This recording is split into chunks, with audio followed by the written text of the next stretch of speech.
Jadi harapan saya, jangan pasif, aktif dalam politik ini. Jangan sampai 2019 kembali pemimpin yang seperti begini, bikin susah kita semuanya.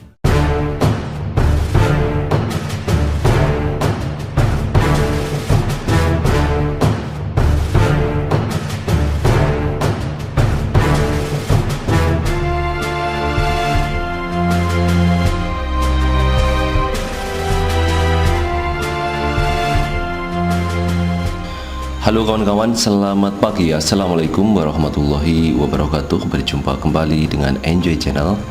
Pada video kali ini teman-teman, saya akan membahas pernyataan blunder yang dilakukan oleh Yusril Iza Mahendra. Karena pada saat ini Yusril Iza Mahendra posisinya adalah sebagai penasihat hukum atau pengacara Joko Widodo Ma'ruf Amin pada Pilpres 2019 ini. Nah, langkah blunder itu yang saya maksud adalah tentang pernyataan Yusril Iza Mahendra yang akan membebaskan Ustadz Abu Bakar Ba'asyir yang selama ini dianggap terlibat dalam kasus terorisme. Kemudian Abu Bakar Ba'asyir teman-teman ini sudah menjalani hukuman selama 9 tahun lebih dari masa hukuman yang telah diputuskan oleh majelis hakim, yaitu 15 tahun. Nah, beliau sudah menjalani hukuman itu 2/3 masa tahanan, sehingga Abu Bakar Ba'asyir punya hak untuk bebas. Nah, bebas disinilah yang menjadi polemik karena hanya ada 2 bebas. Yang pertama bebas murni, yang kedua bebas bersyarat. Nah, kalau bebas murni ini adalah seorang tahanan atau narapidana ini menyelesaikan masa hukumannya sesuai dengan keputusan majelis hakim. Kalau masa tahanan itu 10 tahun, maka dia harus jalani 10 tahun. Kalau 2 tahun, 2 tahun, kalau 15 tahun, 15 tahun. Nah, kalau Ustadz Abu Bakar Ba'asyir ini kan putusan pengadilan dia dihukum 15 tahun. Maka kalau bebas murni tentu dia harus selesaikan masa tahanan itu 15 tahun. Kalau dia ingin bebas tidak sampai 15 tahun, maka itu namanya bebas bersyarat, asalkan dia sudah menjalani masa hukuman 2/3 masa tahanannya. Nah, inilah yang menjadi persoalan. Abu Bakar Ba'asyir mau dibebaskan oleh Yusril Iza Mahendra berdasarkan sudah konsultasi kepada presiden.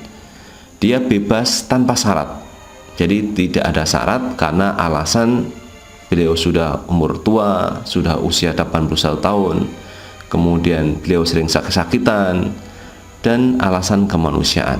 Alasan kemanusiaan inilah yang menjadi dasar bahwa Ustadz Abu Bakar Ba'asyir akan dibebaskan menurut pernyataan dari Yusril Iza Mahendra. Padahal bebas seorang narapidana itu hanya ada 2, yaitu bebas bersyarat yang sudah saya sebutkan tadi, kemudian bebas murni. Nah, inilah yang menjadi polemik, menjadi perdebatan yang panjang, yang awalnya itu tidak ada masalah, kemudian menjadi masalah karena faktor pembebasan Ustadz Abu Bakar Ba'asyir yang saat ini tidak bisa dilaksanakan. Nah, teman-teman, kalau kita melihat persoalan ini, sebelumnya memang pengacara Ustadz Abu Bakar Ba'asyir ini sudah tahu bahwa seorang narapidana bisa bebas itu hanya ada 2, yaitu bebas murni, dia harus selesaikan masa hukuman sesuai dengan keputusan majelis hakim, dan yang kedua adalah bebas bersyarat. Ini sebenarnya sudah tahu para pengacara dari Ustadz Abu Bakar Ba'asyir. Nah, dengan datangnya Yusril Iza Mahendra selaku dia sebagai utusan dari Joko Widodo, dia mengabarkan bahwa Ustadz Abu Bakar Ba'asyir ini bisa bebas tanpa syarat. Jadi inilah yang membuat orang menjadi sangat bersimpati, menjadi orang melihat bahwa inilah superhero Yusril Iza Mahendra yang menyelamatkan Ustadz Abu Bakar Ba'asyir. Ini disambut baik oleh keluarga besar Ustadz Abu Bakar Ba'asyir, bahkan dari pihak keluarga ini sudah menyiapkan penyambutan Ustadz Abu Bakar Ba'asyir dengan membuat makanan yang banyak, mau membagikan sedekah kepada masyarakat sekitarnya. Ini adalah sambutan positif dari keluarga karena Ustadz Abu Bakar Ba'asyir akan bebas sesuai dengan apa yang disampaikan oleh Yusril Iza Mahendra selaku utusan dari Presiden Joko Widodo. Karena saat ini memang Yusril Iza Mahendra itu adalah sebagai pengacara kuasa hukum dari Joko Widodo Ma'ruf Amin pada Pilpres 2019. Nah, teman-teman, kalau menurut Yusril Iza Mahendra memang setiap narapidana seperti Ustadz Abu Bakar Ba'asyir ini punya hak untuk bebas, dan ini tidak bertentangan dengan undang-undang selama dia melaksanakan aturan yang ada di lembaga pemasyarakatan dan dia juga memenuhi unsur dia bisa bebas. Nah, disinilah terjadi perbedaan, terjadi polemik kenapa Ustadz Abu Bakar Ba'asyir tidak bisa dibebaskan sampai saat ini. Nah, secara normatif teman-teman, Ustadz Abu Bakar Ba'asyir ini bisa bebas karena dia sudah melaksanakan 2/3 masa hukumannya. Nah, karena terganjal masalah administrasi, masalah syarat itulah yang membuat Ustadz Abu Bakar Ba'asyir tidak bisa bebas, yang seharusnya beliau bebas pada bulan Desember 2018 ini. Jadi 2018 yang lalu, ini kan 2019. Jadi pada bulan Desember 2018 seharusnya Ustadz Abu Bakar Ba'asyir bisa bebas. Nah, dia tidak bebas karena ada syarat yang tidak bisa dipenuhi. Syarat itu apa?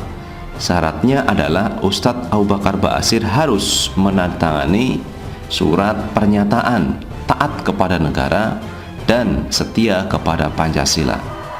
Nah, disinilah persoalannya. Karena apa? Ustadz Abu Bakar Ba'asyir belum bisa menandatangani surat pernyataan itu.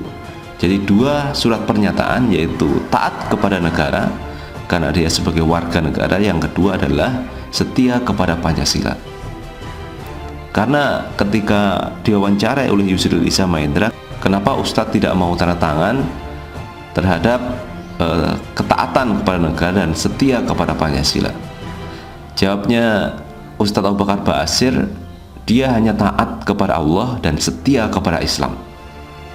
Kemudian dijelaskan oleh Yusril Iza Mahendra bahwa antara Islam kemudian dengan Pancasila itu sebenarnya tidak ada perbedaan, karena nilai-nilai Pancasila itu juga ada di dalam Al-Quran, di dalam ajaran Islam.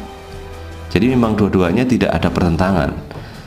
Nah, persyaratan inilah yang rupanya mengganjal Kepala Lapas, juga Kepala Kantor Hukum dan HAM, Menteri Hukum dan HAM.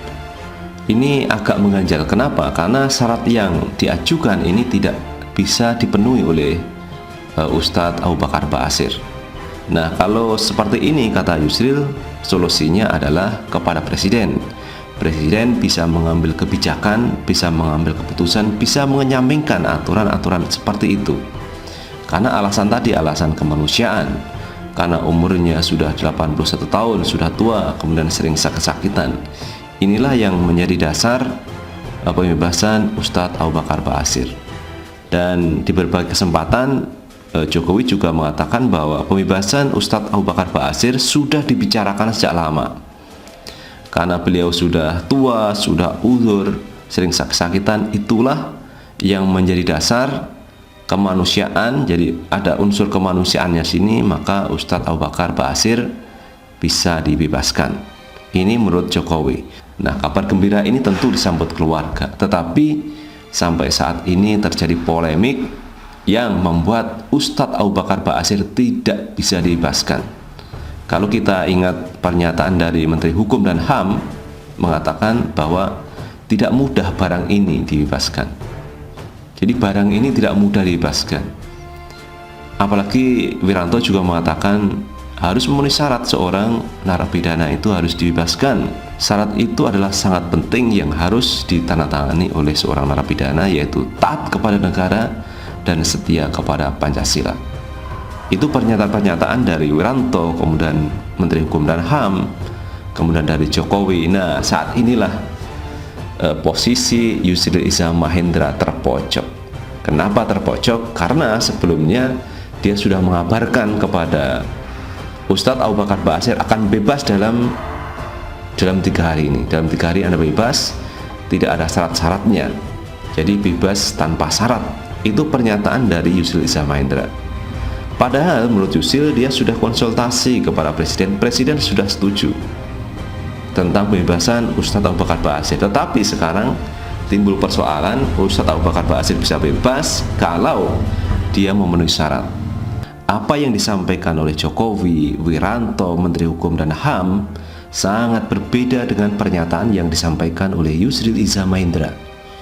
Yusril Izzah Mahendra sudah mengabarkan, memberi harapan, memberi pernyataan kepada Ustadz Abu Bakar Ba'asyir bahwa dia akan bebas dalam 3 hari. Maka dia siap-siap untuk beres-bereskan pakaian, baju, dan barang-barang dalam 3-5 hari ini, karena beliau akan bebas. Intinya harapan yang disampaikan, kemudian pernyataan yang disampaikan Yusril Izzah Mahendra kepada Ustadz Abu Bakar Ba'asyir adalah bebas murni tanpa syarat.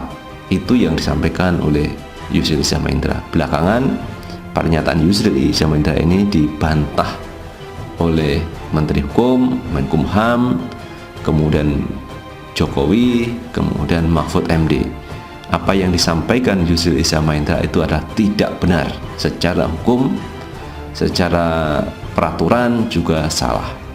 Padahal kalau kita melihat teman-teman, Yusril Izzah Mahendra ini adalah pakar hukum tata negara, pakar hukum ilmu negara dia sudah kuasai.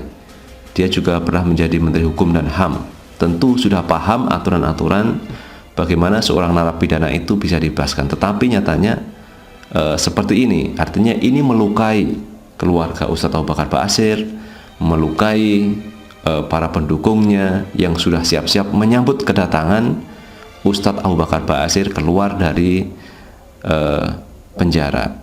Tetapi inilah kenyataan pahit yang diterima oleh Ustadz Abu Bakar Ba'asyir atas janji-janji manis yang disampaikan oleh Yusril Izzah Mahendra. Nah teman-teman, kalau kita melihat Yusril Izzah Mahendra bergabung dengan Joko Widodo Ma'ruf Amin itu kemarin atas tawaran dari Erick Thohir selaku tim suksesnya Joko Widodo untuk bisa menjadi pengacara dari Joko Widodo Ma'ruf Amin pada Pilpres 2019.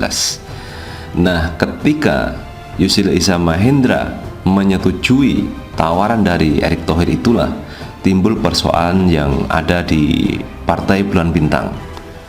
Yang dulu awalnya Yusril ini adalah getol mengkritik Joko Widodo, pemerintahan Jokowi. Saat sekarang Yusril malah bergabung dengan koalisi Joko Widodo Ma'ruf Amin.